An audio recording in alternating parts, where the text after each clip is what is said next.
I think the thing about that 2008 team that was so special is that everyone contributed at some point. You know, you look at the left side of the infield, it was Reese and Misty. The right side was Betty and Oda. In the outfield, you had Caroline, Jess, and Whit. But I think the player who probably got overlooked the most was Kelsey, who was our catcher.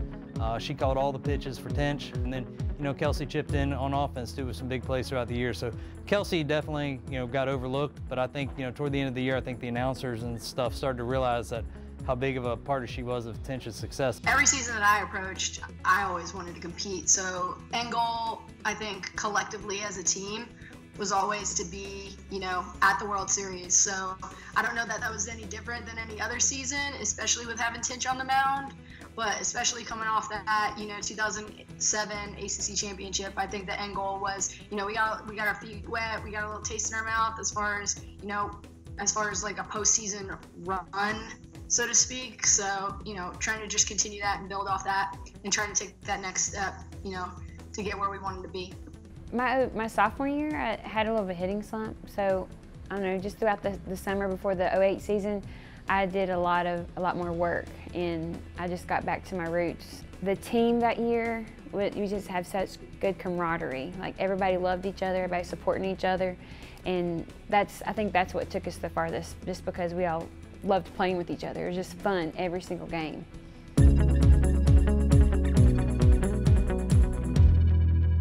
I think Ange had something to prove, just because she had gone to the Olympic tryouts and she was one of the last cuts, and I think she thought that she should have made the team, and she was ready to go. Funny story from that day, we actually went to IHOP that morning.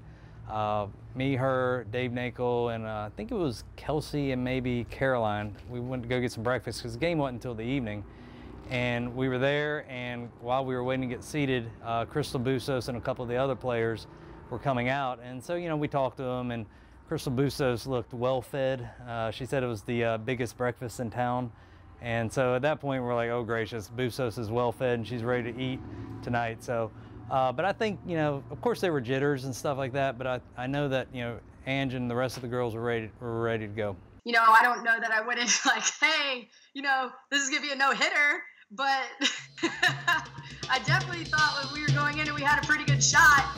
I think pretty early on you could tell that she was ready to roll. And that's what she's all about. She gets a strikeout to begin the game. They can't do nothing against her. You know, they're swinging out of their shoes.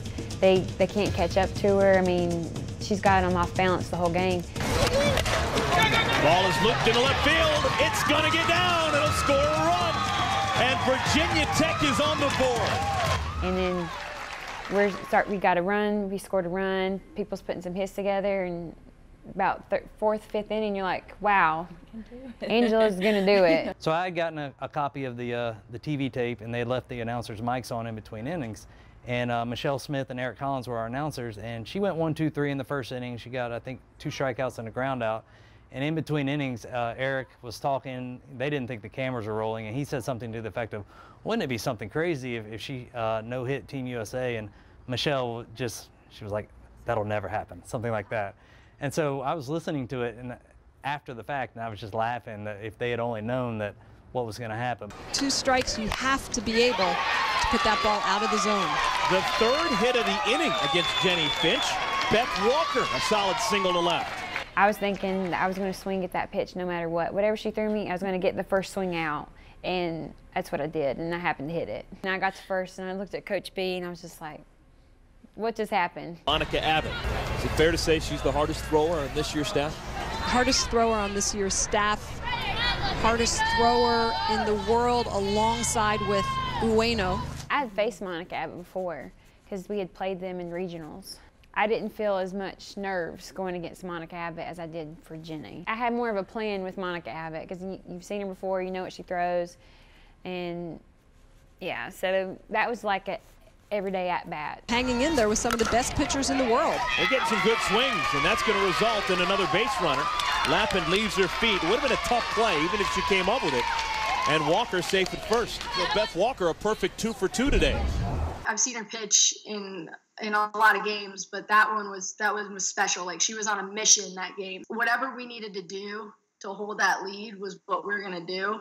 And this has got to be the most nerve-wracking Next 10 minutes of Angela Tincher's life, just getting ready to go back out there in the 7th inning and finish this one off. So if any ball's in play, pretty much you're like putting your body on the line for.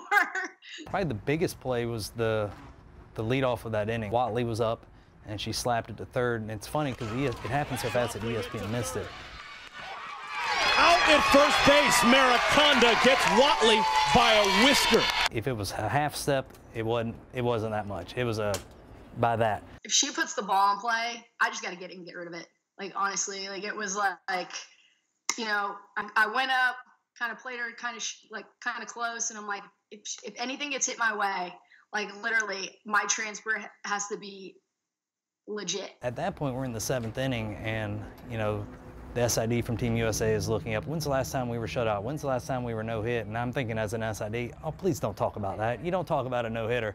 But they're up there trying to figure out all these stats, and then Bustos steps up to the plate, and you're like, yeah, she's going to hit it to Texas here, and it's going to ruin everything. I think when Crystal Bustos was up for that last out, I think I was almost playing in left field because she can hit the ball a mile. The ball very hard, that last pitch coming in at 68 miles an hour. Off the thumbs, this is going to do it. Virginia Tech, they win against Team USA, and it's all Angela Tincher.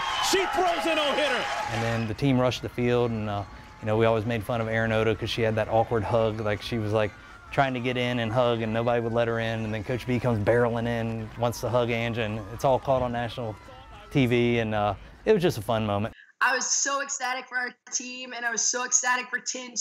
You know, she gets to face USA, and she gets to put on a show like that. Like, it was just extreme emotion. That it was crazy. And then we asked for the Olympians' autographs.